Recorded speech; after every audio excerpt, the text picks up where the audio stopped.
So much for joining us on Facebook Live. And to our fans, I apologize. Ericka had to remove herself for today, but she'll be back next week. But I want to talk about triggered. Last week, there was a dance competition in Seattle, Washington, where one of the teams that was participating was precluded or asked not to compete because the uniforms that they wore triggered, quote unquote, some people in the audience and made them feel unsafe and threatened. It's the Borderline Dance Company. So much for the name. But I want to show you a picture of the uniform. Lord Benjamin, if you can put that picture up, let's show the audience. So this is the Borderline Dance Company. And if you notice, their uniforms are of the American flag. So it's the American flag that triggered the people hosting it. It was the Emerald City Hoedown, and it was the Rain Dance Company, which is some LGBTQ company. And they were asked or told that they could not compete because of their uniforms. So we've now gotten to the point where the American flag triggers people to feel unsafe. I guess since we now live in America, we're on US soil, you can chant death to America, and that's okay. Then the symbol of America and its freedoms triggering people shouldn't come as a surprise to most people in all of this. But let's remember where most of this started, right? We go back to Michelle Obama, former first lady, who said, "I never felt proud of my country until my husband was elected." So disrespecting your country, those traditional values, those American freedoms, of course, they're going to trigger people. But let's talk about the whole concept of being triggered. So what is it? So triggered means that what you say or what you do is going to make me feel unsafe, right? That's the whole concept here of triggering. So my first question in all of this is, why are the Democrats the only ones, or the progressives, that are allowed to be triggered? Right? Back in the summer of 2020, Black Lives Matter protests, remember those, mostly peaceful? I felt threatened by those. I felt unsafe. I felt uncomfortable. The defund the police protests, right? I felt unsafe. We all felt unsafe. We all felt uncomfortable. We were triggered, were we not? And as recently as today and all over the country, you see these pro Hamas, anti Israel protests going on all over the country to greater or lesser degree. They shut down the Golden Gate Bridge yesterday, which, by the way, is a federal crime. Does anyone think anyone's going to jail for this? I suspect. They shut down the access roads to O'Hare Airport. There have been protests, some violent, some not, chanting death to America around the country. So why is it that only the Democrats are the ones that can be triggered in all of this? And if you really want to take this to its logical extension, the political show trials of Donald Trump. Now, I don't care whether you're for Trump or you're against Trump or what you think of Trump, right? But these political trials for an opponent, a political opponent, which are basically, no pun intended, trumped up charges, don't harbor well for America. Because if it can happen to Donald Trump, it can happen to any of us. And I don't care what party you're in, but that should be a concern for everyone. We've gone to a point where it's upside down, because remember, we grew up with, most of us, sticks and stones may break my bones, but names will never hurt me, right? The concept for that is that it doesn't matter what you say about me. What I think about myself, what I feel about myself, that I'm responsible for my own safe feelings of safety, has now been inverted. It's now our responsibility to make sure everyone else doesn't feel threatened or everyone else doesn't feel unsafe or uncomfortable. Remember, this goes back to what we've always talked about, which is safe spaces on campus, and then the whole campus had to be safe, all the other nonsense that this wokeism has been throwing at everyone. So it's now at the point where the other person is responsible for my feelings as opposed to me being responsible for my own feelings. Not only is that a child's response, that's a victim response, and we've become a victim culture in all of this. Let's not forget, the Constitution of the United States has enshrined checks and balances to protect the minority against what was concerning potentially the tyranny of the majority, right? But it didn't give minority rights that trumped, no pun intended, or perhaps pun intended, rights over the majority. We've now come to the point where it has become the tyranny of the minority, that the minority in this country who are now wielding the levers of power. Thank you, President Barack Obama, because now they wield the levers of power in government. They wield the levers of power in academia. They wield the levers of power in the culture wars in the media, right? And we can go back to the whole NPR thing that was just in the news. Which anybody really surprised that NPR has zero Republicans, is totally Democratic leaning? I mean, tell me something we haven't known for 10 years, right? Just ridiculous. But understand, when you hear the word triggered, this is all about power. Who has it, who wants to keep it, and who doesn't want to give it up. And we really have come to the point, and you see it in the pro-Hamas protests in the streets. Doesn't matter. They're not going to enforce federal law. The term triggered, next time you hear it, understand that it's about power. And in this case, it's the power that now the tyranny of the minority has over the rest of the country, and they don't want to give it up. To that dance team, the borderline dance team or dance troupe, whatever they're called on the West Coast, God bless you. You keep standing up for America. You keep standing up for patriotism. And I understand, having just looked online, that you were invited to a dance competition or a dance convention to represent America in Normandy in 2025. Good for you. Triggered. Just remember the word. And that's the monologue.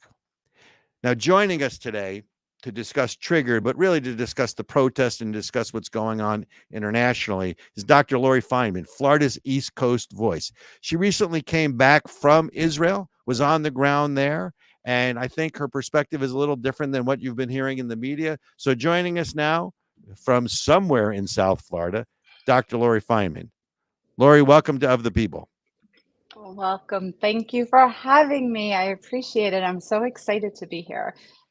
So what a monologue that was, Robert. Well, hopefully my monologue didn't trigger you and make you feel uncomfortable, unsafe, and threatened. Well, it's my responsibility to regulate myself, and I am outraged by it, but have to learn to tolerate my feelings and my actions accordingly. And therein lies the difference, because I don't tolerate my own feelings or own actions, which is why I'm in the seat that I am in. But I wanted, look, you are the former president, if I got the title right, of the JCC of South Florida. You've been intimately involved in Jewish affairs domestically for years. You just went to Israel before the missile attack or the attack by Iran. Why did you go to Israel, and why did you go specifically then? So, Israel, we consider a home for us. We feel very much aligned with the Jewish people there. And we decided to go because we had had such a meaningful experience there over the summer that we thought it would be important for us and our children to go back and see what's really going on over there. And we decided to go over there for spring break, and people thought we were absolutely crazy, but we really wanted to get a sense of if what we were seeing on the media was true, because when we would speak to our friends over there, it seemed a little bit different. So we really felt that we wanted to go there, support the economy, support the people, and see with our own eyes what had happened to our home. So we did. And I think my first question for you is, the narrative in the media here is that Israel is unsafe and most people don't want to go. Did you feel safe when you were there? Totally. We felt 100% safe. And we were probably in some of the quote unquote highest risk areas. We spent 3 days touring, and forgive the terminology that I'm going to be using. I'm going to try to speak to your people, but they don't call it this necessarily in Israel, but the West Bank. So we were 3 days in the West Bank. So what do they call it in Israel? Well, sometimes it's they always call it Judea and Samaria. They'll call it one person posed it to us as the East Bank, because it's east of Jerusalem. Not, why would you reference something in Israel that is reference to Jordan? Just doesn't kind of make sense. If you're living there, then you're giving Jordan all the power rather than your own country. So they call it the East Bank. And so here we call it the quote unquote West Bank, because that's what politically people want to reference it as, because it sets it apart as a part of Israel that is up for debate about whether or not it's Israel or under the reign of someplace else, or somebody Well, else. well, let's keep in mind these are also the same people who call it occupied territory, ignorant of the Exactly. fact that what was it, 14 years ago, or no, 24 years ago, that Israel withdrew from the West Bank in Gaza, so named the West Correct. Bank in Gaza, and gave them control, and gave the Palestinian population, whether it was through the PLO in the West Bank or whether it was Hamas in Gaza, gave them control of their own destiny, only to these many years later launch what I would call a war on October 7th against the Israeli people. I mean, people want to call it a terrorist attack, but it really wasn't. It was an act of war, followed up by the Iranian attack that we just saw over the weekend, which is the first time that a regional power of Iran stature attacks another sovereign country, and not through a proxy war, right? But I want to get back to when you were there. So Sure. what did you, I mean, give us a sense for the people that were there. I mean, sort of the I will tell people that your background is a psychologist. I'm not asking you to see it through that lens, but I know you have that sensitivity versus the narrative that's being portrayed in the media of a divided public in Israel, and obviously against the backdrop of people like Senator Schumer, who went on TV and basically advocated for the overthrow of the political institute of the political administration of a friendly government. Sure. And when do we have the right to do that to another country's democracy? But whatever, that's a whole nother issue. No, what I saw, and I can only speak to what I saw, is even from the time of June when we were there till now, when we were in there in June, lots of people were discussing the political upheaval, a lot of the protests in Tel Aviv. We were actually caught up in a protest. This was, again, back in June, on some of the social issues and some of the governmental things that were going on. When we got there this time, it was, you didn't see any of that. You didn't hear any of that. If we were with somebody who was in their 20s, or we were with somebody who was in their 60s, if we were with somebody who was religious, if we were with somebody who wasn't religious, everybody could still articulate, well, I don't necessarily support all of it. However, we are a nation right now that has been violated. We have hostages in another area that we need to get free, and therefore whatever we have to do to come together, we are going to do, and we're going to put our differences aside. And that was across the board what we saw, and it was beautiful, and it was the antithesis of what we're hearing in the media here. So I was there. I also recently read an article that Rick Scott had put together about his journey over there, and he said the same thing. They came together as a united front with one mission and one mission in mind, and that was to get back those hostages and do what needed to be done a long time previously, that everybody tried to peacefully find a solution to, and we've been unable to do that. Which makes sense. I mean, the thing that I still come back to is Senator Schumer, and you have to know, and I know that you've been around the political world for a lot of years as well, but there's no way that someone like Senate Majority Leader Chuck Schumer goes on TV, calls for the overthrow of a friendly government without Who doesn't? at least tacit approval from the White House, right? So here you have, Absolutely.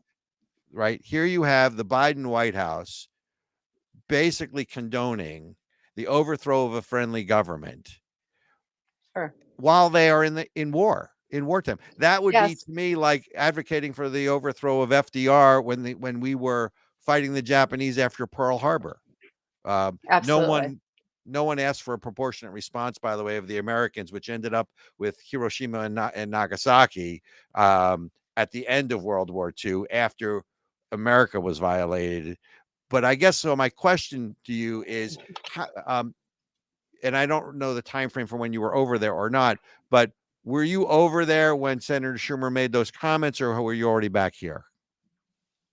I was already back here, I believe. I'd have to look at the exact calendar, but I believe, oh wait, no, I think he actually made it right before we left.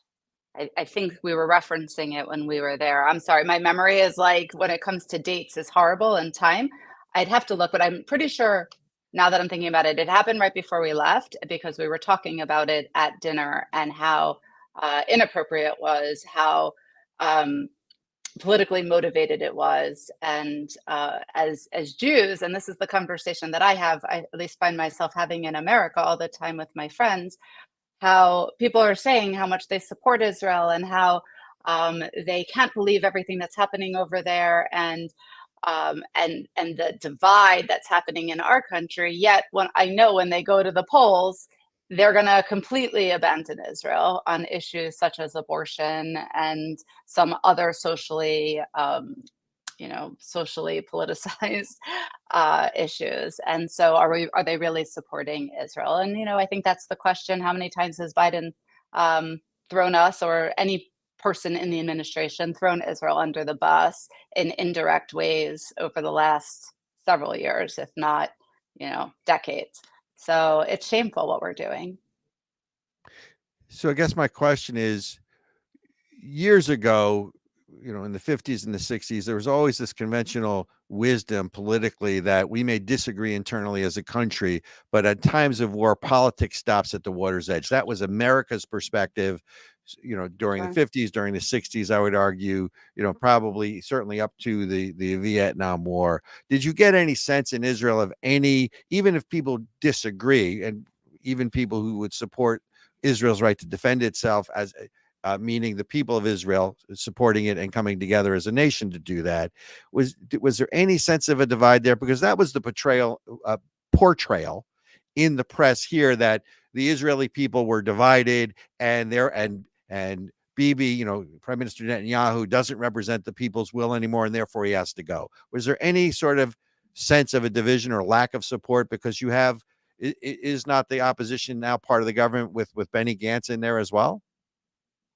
Yeah, I mean, look, I didn't talk to every single person in the country, but the Right. vast majority of the people, and from what I could see, they were united. I mean, they were able to acknowledge we still have differences. We still don't agree with everything that's going on, but right now we have to finish this war, and until this war is done, we are a united country, and we are, each and every one of them turned to us and said, why is it that we're losing this PR war? We're all together, and yet what we look like from everybody else in the world is that we're these horrible people. So I don't know if they're driven by having to counteract that portrayal and propaganda that we are seeing and are creating on our end, or if they're pulled together because of the love and the understanding of what the state of Israel has had to go through since the beginning of time and its existence. And regardless of what it is, each and every one of them serves in their military, which I think is a huge component that is why part of your monologue and those dancers, that's why the American flag, people see that as a trigger. We don't have that allegiance to our country anymore, in part because the people of our country don't fight for our country. They don't have to defend our country. They don't understand the history of our country. We're rewriting it left, right, up, and down. Israel understands. They fight. They are part of it.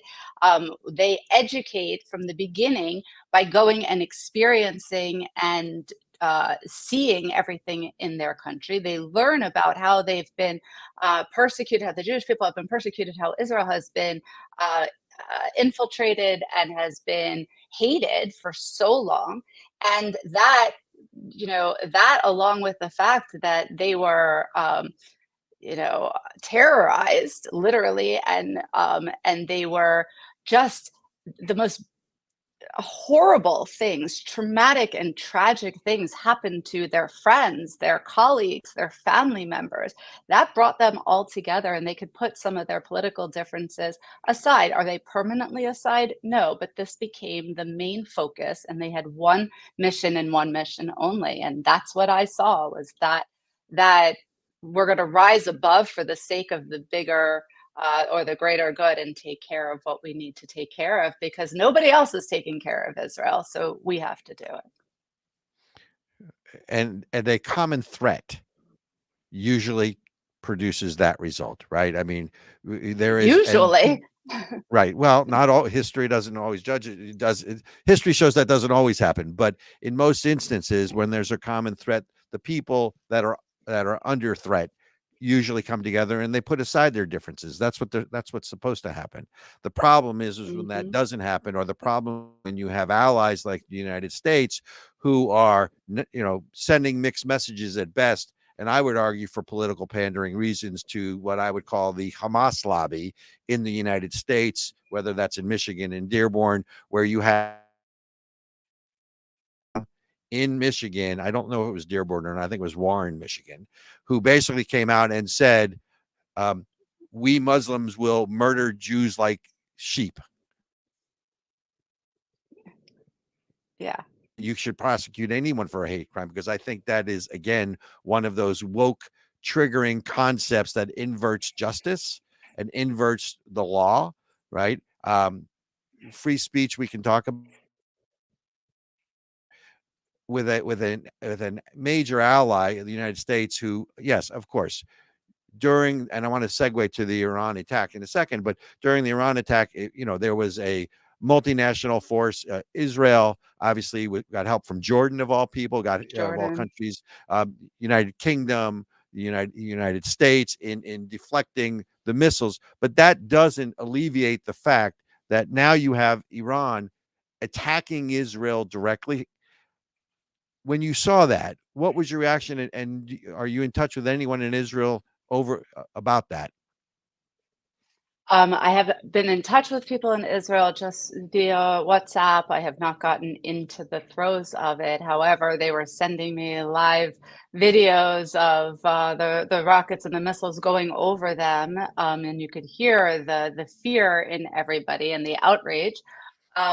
So to answer that part of the question, I mean, look, we all knew that, or we all anticipated that the North was going to be far worse than the attacks from Gaza, or at least managing Gaza, because their weaponry can actually hit us. Their missiles can actually do some significant damage and cause significant death.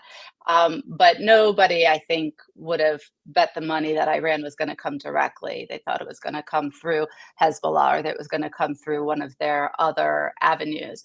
So I think this spoke very loudly. I also think that if we're paying attention in America, we bear some of the responsibility. Our administration bears some of the responsibility of this, if not all of it. And I look at the bridge yesterday, or the port of Miami, or what was going on in New York and Chicago, and I sit here and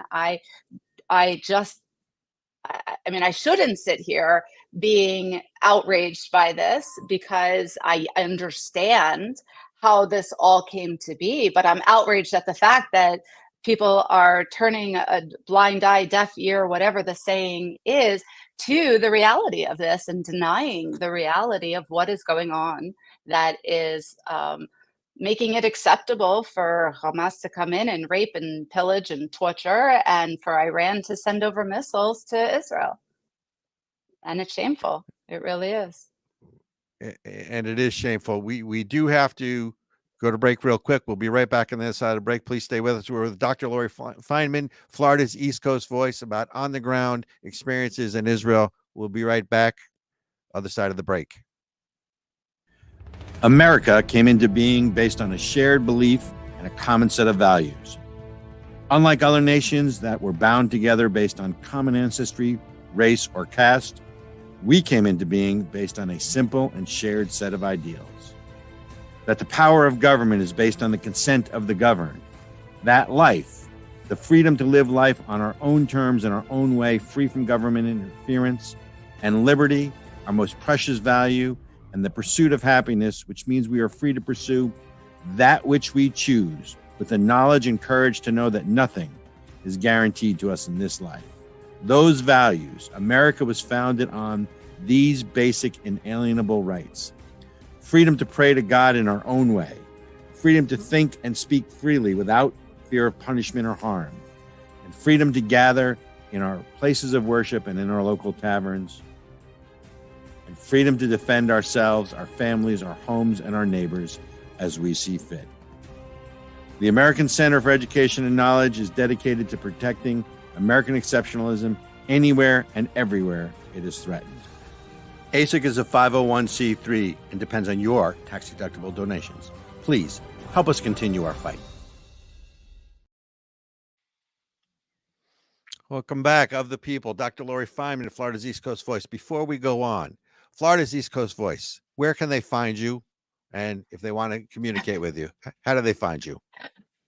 So I'm terrible with all the websites and email addresses, but you can go on to floridaseastcoastvoice.com, and that is the website. You can sign up for our 5-day-a-week newsletter that brings you the most up-to-date news in particularly Palm Beach County, but the state of Florida, as well as some of national news, particularly on Israel and anti-Semitism. You can also go on to X at Dr. Lori 2023 and follow along there as well. Got it. Thank you so much. Just for that. So I want to come back to, you had made reference before the break that you felt the Biden administration bore some responsibility and for the situation in Israel, both before the attack of October 7th, before the Iran attack that just occurred over the weekend. And I have certainly been very vocal on that, but I don't want to put words in your mouth. When you say that the Biden administration bear some responsibility, of course, I agree with that, but I wanted to know what you meant by that. Well, I mean a lot of things, right? The fact that we are sending mixed messages out to the American people, that they're kowtowing to the extreme left for votes in Michigan, the fact that they've given so much money to Iran and funded Iran after so many years that Iran wasn't financially stable enough to do what it is that they're doing. And now they have, billions of dollars to be able to use and supply to Hezbollah, Hamas, anybody else, including making their own weapons. So I do believe that as much as we can sit here and spin anything, as we see in the media all the time, this is something that we are responsible for. And again, using Chuck Schumer to go out there and speak about that and try to slow down and question Israel's intentions and forbid them from doing the things and trying to dysregulate and dismantle their government. All of those are very subtle ways, I mean, some not so subtle ways of bearing a brunt and bearing some responsibility in this. I would agree. It's interesting that the State Department came out, and of course, who did they blame for the attack by Iran on Israel? I'll give you 3 guesses. Guy's got orange hair. The guy's got orange hair. Yeah, I'm shocked. I'm shocked. So Kirby comes out and blames Trump because Trump withdrew from the Iran nuclear deal. And therefore it's Trump's fault because Iran was so well behaved before because of the nuclear deal. And they sort of omitted the fact that they let the sanctions on Iran expire. But don't worry, the $10 billion we're sending to Iran is going to be used for humanitarian purposes. And let's just assume, for argument's sake, first of all, I think they're full of crap, but because they have no way of knowing that. But let's assume, for argument's sake, that it's correct that these billions of dollars is going to be used for humanitarian aid. If you needed the $10 billion for humanitarian aid, the $10 billion you already had put aside for humanitarian aid can now go somewhere else, right? Money is fungible. Number one, right? Number two, let's not forget that this is the country, the Biden administration abstained in the UN vote condemning Israel. which historically, again, it's not happened. This is the Biden administration whose position, if Israel goes into Rafah to finish the job, so to speak, and destroy Hamas, there, according to Vice President Harris and according to President Biden, there will be quote unquote consequences. Consequences. Right? Yes. Right. So I agree with you that the Biden administration does bear responsibility. And look, the thing I say all the time to people is, in the world of international politics, there are two truths. The first truth is that passivity or weakness really breeds aggression, right? Mm-hmm.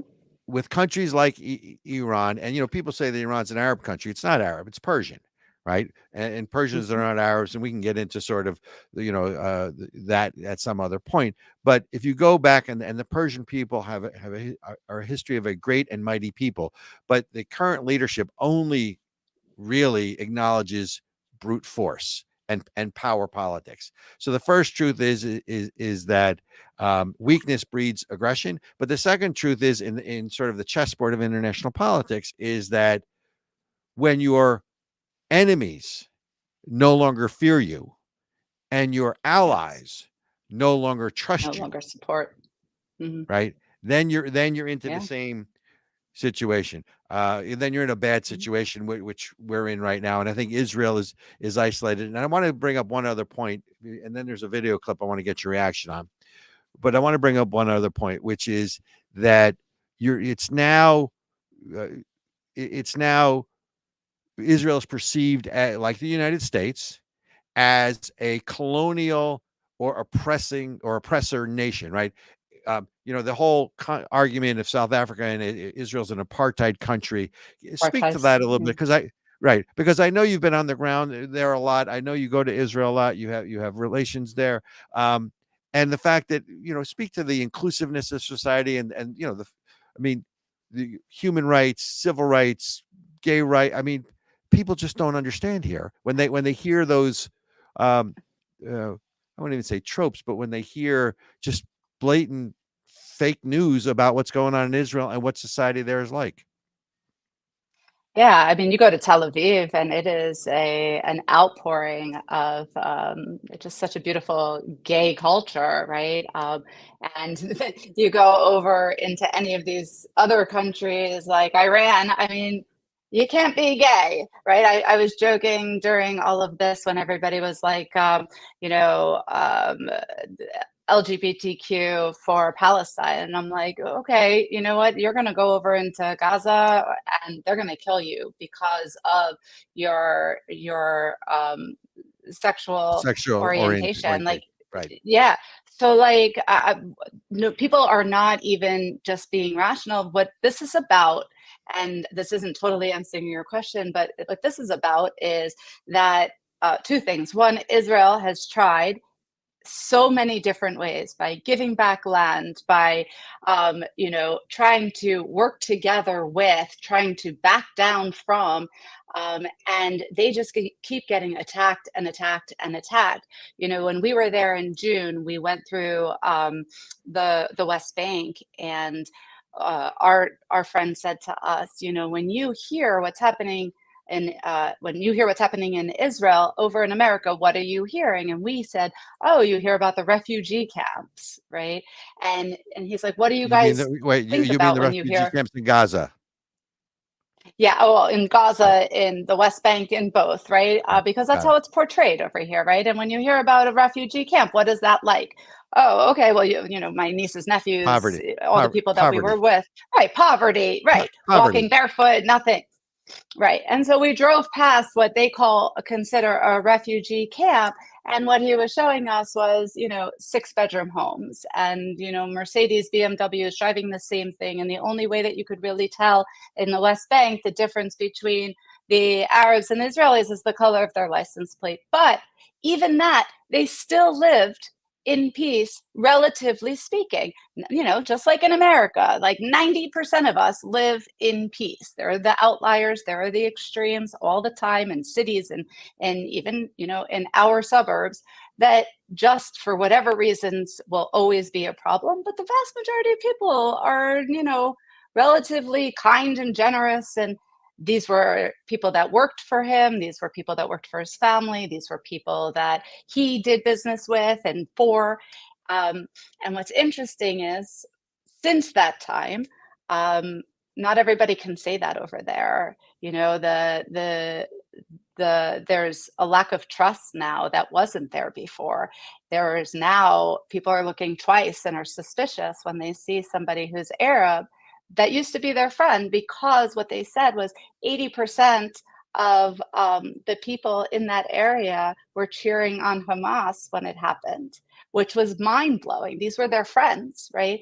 So what I can say is, when I've been there historically, everybody came together, Jews, Arabs, everybody, and for the most part really lived peacefully. Now there's actually a divide that's happening, not amongst the Jewish people, but amongst the Jews, and we almost took like a huge step backwards. The other thing was, when we went down into the south, we saw where they had infiltrated. And for people who aren't there, what's the south versus the north? The north is Tel Aviv, the north is Jerusalem. I mean, give people some even more north of that even north of that is, you know, Lebanon, right, and where Hezbollah is, what they consider the south. So you're going, so the north, and you're going up to Golan Heights, and you're going. I mean, I've been to Israel, but for our listeners who haven't, you know, we talk about north versus south, and I just wanted to give them some perspective. When we say the north, we're talking about Jerusalem and Tel Aviv, but you go further north to, you know, to where? To the Golan, to Lebanon, to some of the kibbutzim that are north, and then you're at the border of Lebanon. And if you go south, and I don't consider, to me, the south, the real south of Israel is like Eilat, and that's like the southern tip of it. But they consider the Gaza down by the Dead Sea, and that, you know, that area.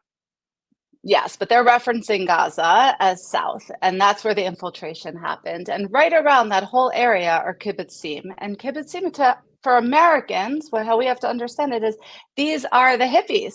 These are the people who believe in peace. These are the people who came to Israel and wanted no borders. They were shouting from the rooftops, no borders. We want to be friends with the Palestinian Arabs. And make love, not war, right? Make love, not war. Right. And so there were people there that like were screaming that from the rooftop. One of the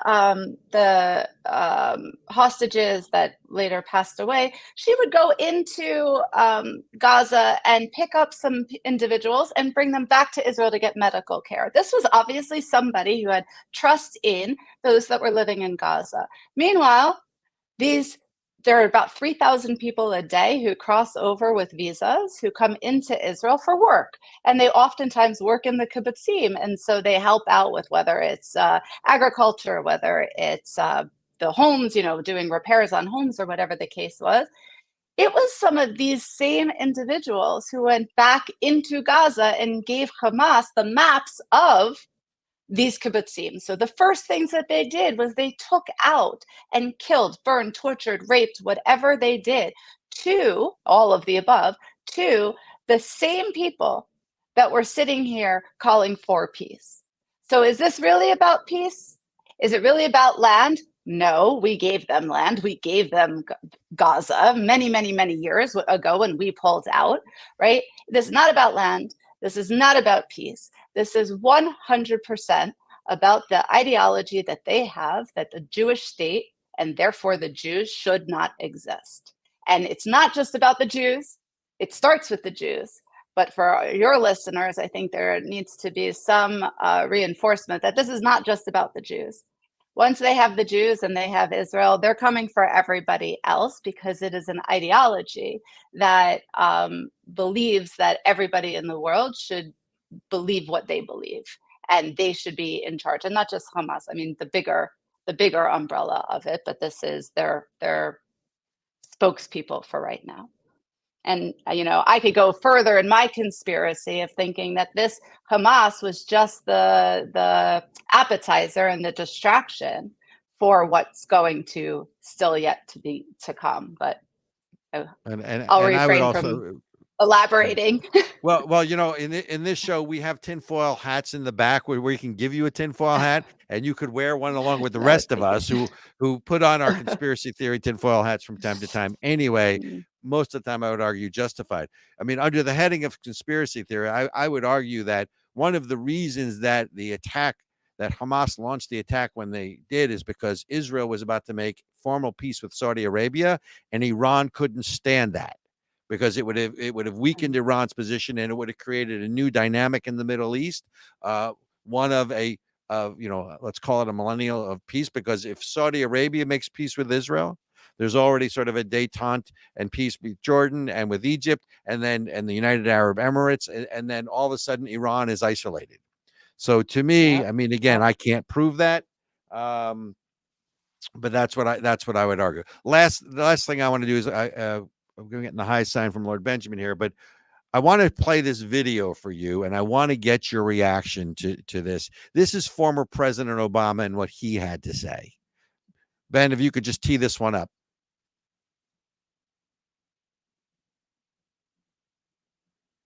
Let's see if we can tee this one up. Maybe we can, maybe we can't. So, okay, well, Ben, if we can tee it up, you can play it. But basically, if you want to solve the problem, then you have to take in the whole truth. And you then have to admit nobody's hands are clean. Okay, so here's former President Obama saying that you have to take in the whole truth. No one's hands are clean. Basically, a moral equivalence that the Hamas attack was justified because of Israel's hands aren't clean either. What's your reaction to that? I mean, I can't tell you how many times I have this conversation. Look, nothing starts in a vacuum. Let's start there. And so, but we can't justify what happened on October 7th. There is no justification. The people came into Israel and burned, tortured, mutilated, and took hostages, not only Israeli hostages, but lest we not forget, there are still American hostages that nobody is speaking about. And if this had happened in any other country, that happened on our soil, there is no way that we would allow anybody to tell us that this was justified, that this was appropriate, that this is not terrorism. It is infuriating to me that there's such hypocrisy, and that this is yet another way that we, with this oppressed and oppressor mentality and this triggering, as you've spoken about, we have set the stage for all of this to happen. And I believe that I guess when the future comes and the gates of heaven open, I'm not so sure everybody's going there. Well said. I think what people have to understand, and I was having this conversation with someone a few days ago, 1,300 or so Israelis were slaughtered, raped, murdered brutally on October 7th. The equivalent in the United States would be if someone launched a war against the United States, and instead of 3,000 people dying on September 11th, about 40,000 Americans had died in one attack. Does anybody now look? Let's remember what America's response was after being violated on September 11th. Yeah. With when I say only 3,000 dead, I'm not disparaging the dead. I'm just talking about versus 40,000, or the equivalent to what Israel just went through. I don't remember anybody talking about a proportionate response. I don't remember anybody talking about this moral equivalence of, well, we have to tell the whole truth, and everyone's hands are dirty here. I don't remember after the United States was attacked in Pearl Harbor that anyone was talking about moral equivalence of the Japanese attack on Pearl Harbor. So it frankly makes my blood boil when I hear a former president, who I would argue bears direct responsibility in one form or another, that perhaps is for an after hours conversation. It is for how we got here in all of this, and because one man's terrorist is not another man's freedom fighter. I don't care what they say. And as I was saying to someone the other day, Justice Potter Stewart, former Supreme Court Justice, early 1900s, when confronted with the issue of pornography, said, I can't define it, but I know it when I see it. Well, the October 7th attack, obviously not pornographic, but I would call them evil, right? And I can't define evil, but I know it when I see it. And that attack was evil. And if we have lost our moral compass to the point where we can't call out evil when we see it, then I think we've lost in the West, we've lost our humanity. But that's what I agree. And that's what we're seeing right now. These people who are protesting, why are they not, they're calling themselves, activists, right? Peace activists, yet they're protesting and they're supporting war from Iran, like on American soil. Like, and I sit here and I'm like, you have lost your way. This is not peace activism. They have not lost we've lost our way because we can't call out evil when we see it. These are the same peace activists yes, in Chicago when Iran was sending missiles into Israel and hating America. Right. Yes. So that is not a peace activist. That is war. You are cheering on war, and we are doing nothing about it. We are not calling them out. Our governors, are letting people run the streets free. They're not calling this what it is, and it's. I mean, I'm scared for my children if this moral compass is lost in our country. And look, if it's so bad here, go someplace else. Let's see how good it is. Well, a lot of them, celebrities on down, if Donald Trump gets elected, are going somewhere else if you believe their words. The ones that are protesting and chanting death to America will be forcibly removed, and the Bruce Springsteens of the world and Bette Midlers of the world and the Chers of the world are leaving if Donald Trump gets elected. By the way, if there wasn't a good enough reason to reelect Donald Trump, to see those people leave the country would be a really good reason to elect Donald Trump as far as I'm concerned. But with that, we'll leave you on the following note. First, I want to thank you for joining us. Your busy schedule, just to get some on the ground, really firsthand experience as to what's really going on in Israel versus what the media is portraying, and what the media is the narrative that they're trying to sell us on. But as you know, and as I know, we'll leave with this simple truth: if Hamas or the Palestinians lay down their arms, there would be peace. If Israel lays down their arms and gives up its rights to self-defense, there would be no Israel.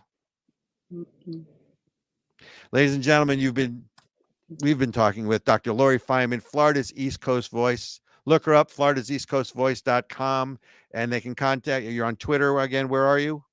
Dr. Lori 2023 on Twitter, floridasEastCoastVoice.com. You can reach me at Lori at Florida's East Coast Voice.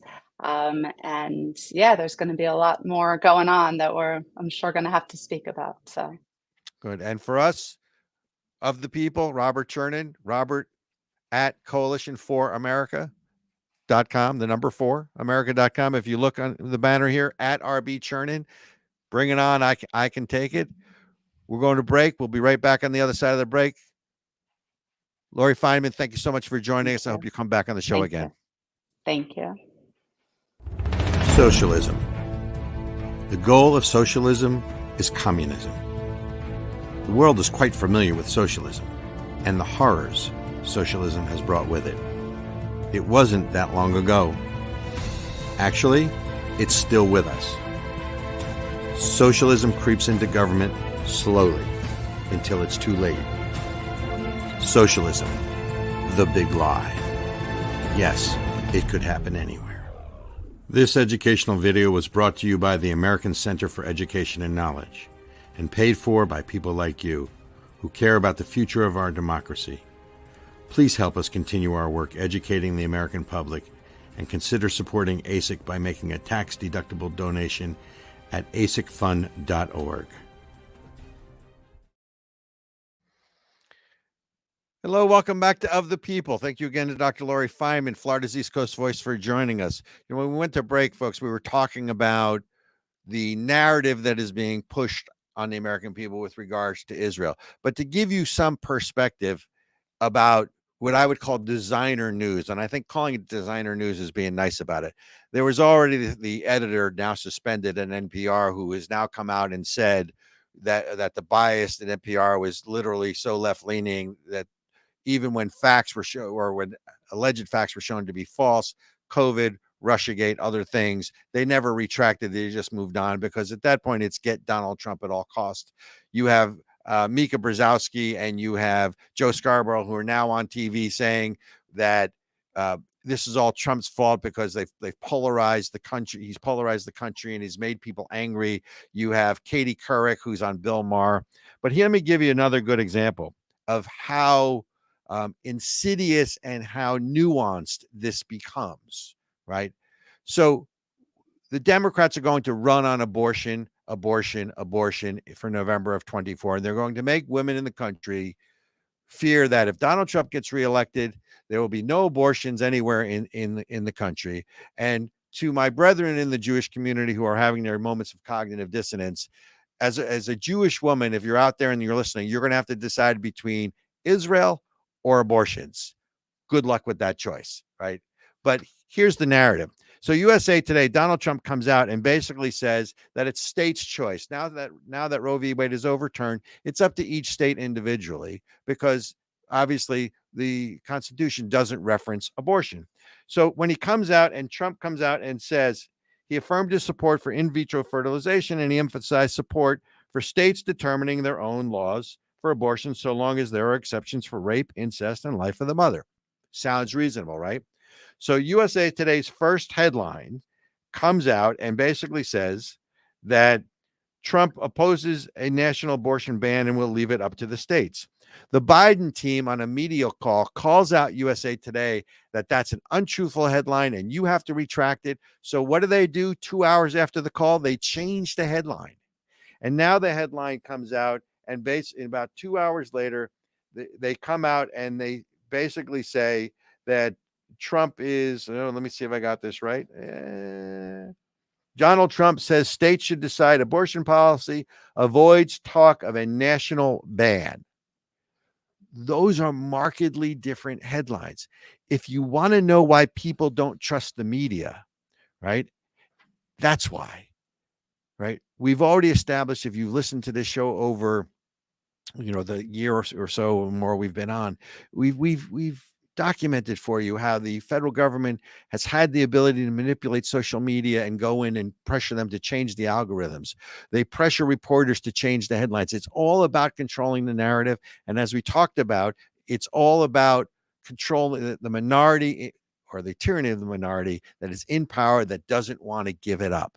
So this still comes under the heading of get Trump at any cost. And again, I want to be very clear to what I've always said to our listeners. If Nikki Haley is the Republican nominee, she has my vote. If Chris Christie was the Republican nominee, she has my vote. He has my vote.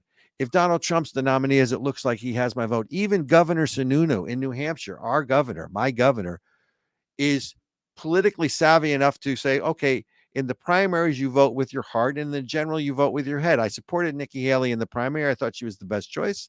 The electorate didn't pick her. Donald Trump is far better than anyone that the Democrats have to put up. But it's still about get Trump at any point. Moving on, something related. The State Department, first of all, the Navy, let me back up, again has missed their quota for applicants. Why? Well, probably because they're having LGBTQ advertisers or promo ads to try to get people into the military service. But don't worry.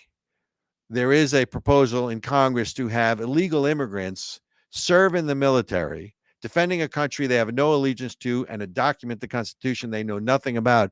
But that's been put forward by Senator Dick Durbin and others as a way towards citizenship. Great. Take away guns from American law-abiding Americans, but give them to illegal immigrants who broke the law to get here and don't know what they're protecting, other than the fact that if the government tells them to shoot and kill somebody, watch out. The State Department has a new diversity chief, and her name is, let me see if I got this right, is Carr, C-A-R-R Johnson. She is the State Department's new diversity chief officer, whatever the title is. This is a woman, by the way, ladies and gentlemen, who has called America a failed historic model and has demanded the destruction of tradition at every juncture and on the altar of anti-racism. Her desire is to build a workforce that reflects America at the State Department. Now, first of all, think about that. The job of the State Department is not to build a workforce that reflects America. The job of the State Department is diplomatic relations as part of our foreign policy to keep America safe, right? So when you think about it, the State Department should be really working hand in hand with the Defense Department, right? Because if you have to go to war, that's the Defense Department. And hopefully, if the State Department's doing their job properly, we don't go to war. So we don't need the military side. We have the diplomatic side. Two sides to the same coin. Not really rocket science here, right? Forgive me while I get a little quick drink of water here. So Secretary Blinken has now installed this woman. She had a DEI consulting firm, but here's where it gets really interesting. In a 2020 seminar, she said the following: because we live and work within systems so deeply rooted in patriarchy and colonialism and racism and otherism. I don't really know what otherism is. Maybe someone can tell me that. But otherism, it's out there. And otherism, we tend to be very resistant to shifts and changes. It's very uncomfortable for many colleagues. A culture of misogyny has allowed men to act without consequence. I would argue when you defund the laws, you're allowing the public to act without consequence. When people sit on a federal bridge and don't get arrested and you don't enforce the law, there are no consequences. So I do think this is the kettle calling the pot black. But remember, tyranny of the minority. It's okay for them to do it. It's not okay for us to do it. So going back to men are acting without consequences, and it becomes part of what we believe is normal. In order to make any change, we've literally got to be about working to dismantling the traditional structure at every juncture. America is a failed historical model, right? And it goes on. So, and by the way, the one line in here that I love, the rationale for all of this crap is in order to save us all. Sorry, I'm just checking my notes here. Lord Benjamin, if you need me, you're going to have to break in because I can't read and talk at the same time. I am multi-talented. I'm just not that multi-talented or multitasking talented. So in order to save us all, we must be prepared to change, Carr Johnson wrote. What does that sound like to you? That sounds like, wait for it, for the safety of all, right? Isn't that the logic? Well, for the safety of all, we all have to take a vaccine. So much for my body, my choice. For the safety of all, we all have to wear masks. Actually, it's wear masks, right? For the safety of all, we should all stop eating meat because killing cows is bad for the environment, and climate change is going to kill the planet. So for the safety of all, we all have to do. I mean, just fill in the blanks here, folks. Right? Oh, and by the way, for the safety of all, you can't own that gun because you are a threat to the community and you can't own the gun. Do you see how all this rolls downhill? It's all connected, and it's all about being triggered. It's the tyranny of the majority, right? You got to look this woman up. New State Department, State Department diversity chief. I mean, the things that she says: we cannot have equity without dismantling structural racism, patriarchy, and heterosexism. It will start with a movement that compels us to ask uncomfortable questions. Oh, and of course, she throws in white supremacy. So it's also, and by the way, can someone tell me what intersectionality is? Because I don't understand. Feminist leadership must be intersectional. Understanding and addressing intersection identities, needs. I mean, I can't even read this. It makes me so crazy. And by the way, the last thing I'm going to leave you with is, so it's okay if you're a woman. It's just not okay if you're a white woman. Because what she basically goes on that female-directed diversity initiatives allow too many white women to advance purportedly at the expense of women of color. I sit here and go, you can't make this shit up, right? So I want to tie all this together because it does intersect, not intersectionality, with the anti-Semitism you see in this country, right? And Dr. Laurie Fineman is correct. If they drive the Jews into the sea, right, from the river to the sea, for all my Christian listeners, you're next, because this is not about the Jews. It's about Judeo-Christian values. This is also about transforming society where the minority will then take control and power. And that's what this really is. It is the tyranny of the minority through all these ways, large and small, through media, right? You see even the small ways that they tweak. There's no such thing anymore as objective journalism. It's all opinion journalism. Edward R. Murrow's turning over in his grave. The sacred trust that journalists used to have is dead. They're not even pretending to be unbiased, except when someone calls them out and proves that they are biased is when they get all up in arms and all up in airs. So you have all, whether it's cultural, whether it's academia, all of these things. So remember, you are allowed to be triggered. If something makes you feel unsafe and uncomfortable, what's good for the goose is good for the gander. Let them know. This is all about the silent majority speaking up. And remember, I don't care whether you like Trump or not. You don't want to like Trump, don't vote for him. But I'm telling you now, they're going after Trump. And if they can come after him, they can come after any of us. And that's where this is leading. Same thing with Israel. If you do not toe the line of this new morality or this new wokeism, then you are no longer an ally, and we don't really care what happens to you. And of course, because it's the Jews, it doesn't really matter anyways, because they're an oppressor country. There's a reason that Iran calls America the great Satan and calls Israel a little Satan, because we are connected. And American values are Israeli values, and Israeli values are American values, and both of those are Judeo-Christian values. Starting to connect the dots? Thank you so much for joining us today for Of the People. Ericka, we miss you. I think our listeners miss you, because I got to listen to Robert rant again. Hopefully next week you'll be back, and then we can be back to our usual routine. But thank you so much for joining us. We'll be back next week. You're listening to Of the People. I'm Robert Chernin. We'll see you later.